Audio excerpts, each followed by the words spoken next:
શ્રી ગણેશાય નમઃ. જય શ્રી કૃષ્ણ, જય માતાજી. સ્વાગત છે તમારું અમારી યુટ્યુબ ચેનલમાં. મિત્રો, આજના આ વિડીયોમાં આપણે જોઈશું જયા એકાદશીની વ્રત કથા. આપને આ વિડીયો કેવો લાગે તે અમને કમેન્ટ બોક્સમાં અવશ્ય જણાવજો. અને આપ જો અમારી ચેનલ ઉપર નવા હોવ તો અમારી ચેનલને સબસ્ક્રાઈબ કરી બાજુમાં આવેલા બેલ આઇકનને જરૂરથી પ્રેસ કરજો, જેથી કરીને નવા વિડીયોની માહિતી આપ સુધી તુરંત જ પહોંચી શકે. ધન્યવાદ. હિન્દુ ધર્મમાં જયા એકાદશીનું વિશેષ મહત્વ છે. આ દિવસે વિશ્વના સર્જક ભગવાન વિષ્ણુની પૂજા કરવામાં આવે છે. પુરાણોમાં માઘ માસને ખૂબ જ શુભ માનવામાં આવ્યો છે. આ મહિનામાં સ્નાન, દાન અને વ્રતનું ફળ અન્ય મહિનાઓ કરતાં વધુ હોવાનું કહેવાય છે. માઘ માસના શુક્લ પક્ષની એકાદશીને જયા એકાદશી કહેવાય છે. આ એકાદશી ખૂબ જ શુભ છે. આ એકાદશીનું વ્રત કરવાથી વ્યક્તિને નીચ યોનિથી મુક્તિ મળે છે. પદ્મ પુરાણ અનુસાર ભગવાન શ્રી કૃષ્ણએ યુધિષ્ઠિરને એકાદશી તિથિનું મહત્વ સમજાવતા કહ્યું કે જયા એકાદશી એ જીવનના આ જન્મ અને પૂર્વ જન્મના પાપોનો નાશ કરવા માટે શ્રેષ્ઠ તિથિ છે.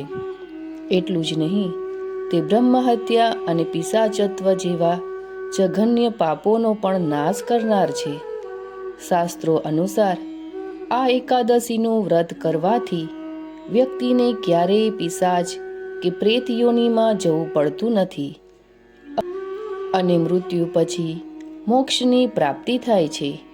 એવી ધાર્મિક માન્યતા છે કે જેણે જયા એકાદશીનું વ્રત રાખ્યું છે તેણે તમામ પ્રકારનું દાન આપ્યું છે અને તમામ યજ્ઞો કર્યા છે.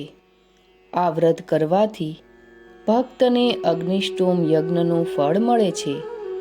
એવું પણ માનવામાં આવે છે કે જે ભક્ત આ વ્રત પૂરી ભક્તિ સાથે રાખે છે તેને ભૂત પ્રેત અને પિશાચ યોનિની યાતનાઓ ભોગવવી પડતી નથી.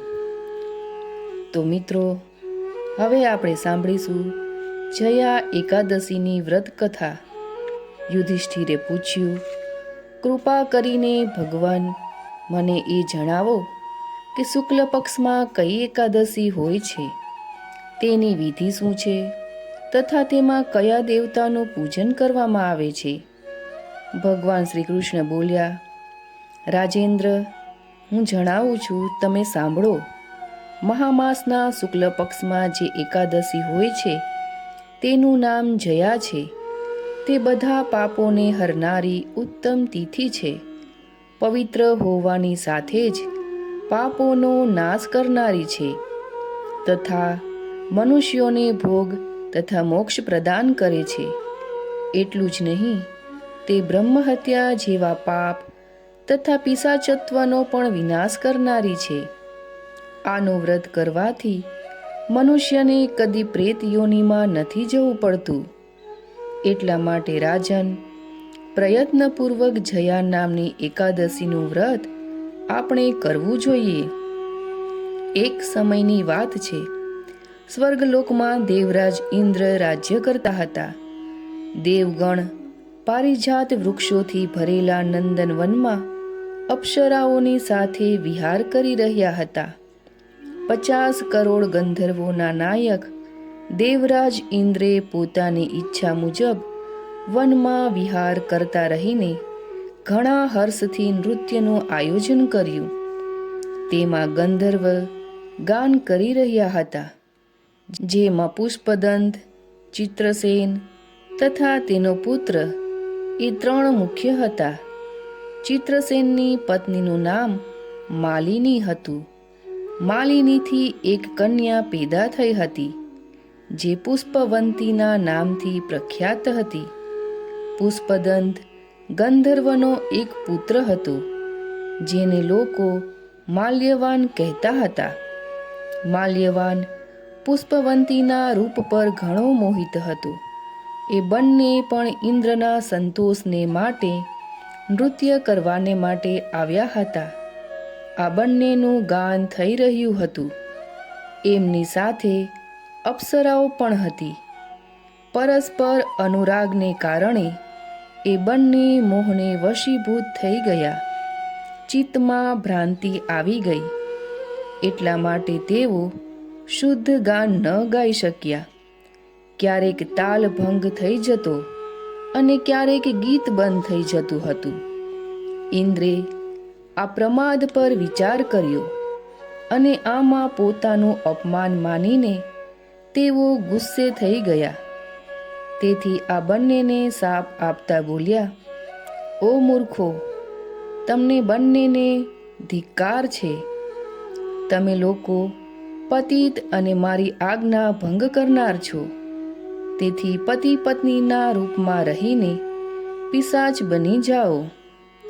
ઇન્દ્રે આ રીતે શાપ દેવાથી એ બંનેના મનમાં ઘણું દુઃખ થયું.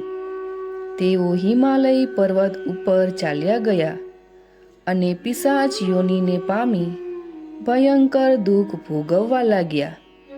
શારીરિક પાપથી ઉત્પન્ન તાપથી પીડિત થઈને બંને પર્વતની કંદરાઓમાં વિચરતા રહ્યા. એક દિવસ પિશાચે પોતાની પત્ની પિશાચીને કહ્યું, આપણે કયું પાપ કર્યું છે જેનાથી આ પિશાચ યોનિ મળી છે? નરકનું કષ્ટ ઘણું ભયંકર છે તથા પિશાચ યોનિ પણ ઘણું દુઃખ દેનારી છે. તેથી પૂરો પ્રયત્ન કરીને પાપથી બચવું જોઈએ. આ રીતે ચિંતાથી ઘેરાયેલા તે બંને દુઃખને કારણે સુકાતા જઈ રહ્યા હતા. દેવયોગથી તેમને મહામાસની એકાદશી તિથિ મળી ગઈ. જયા નામથી પ્રખ્યાત તિથિ, જે બધી તિથિઓમાં ઉત્તમ છે, તે આવી. તે દિવસે તે બંનેએ બધા પ્રકારના આહારનો ત્યાગ કર્યો. પાણી સુદ્ધા પણ નહીં પીધું.